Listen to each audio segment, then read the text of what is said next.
ভগবান শ্রীকৃষ্ণ 7 বৎসর বয়সে গিরি গোবর্ধন পর্বত উত্তোলন করেছিলেন আর কোড়ে আঙুলে করে 7 দিন চাগিয়ে রেখেছিলেন। আমরা তো মুখে অনেক বড় বড় কথা বলি, আমরা ভগবানকে চিনতে পারি না।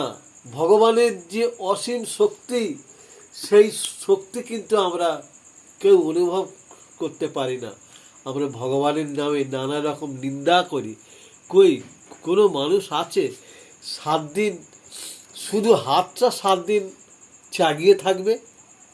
এমন মানুষ কেউ আছে? সবাই তো কথা বলে ভগবানের শক্তি সম্বন্ধে, অনেকেই সমালোচনা করে, কিন্তু আজকে সেই ভগবানকে আমরা চিনতে পারি না।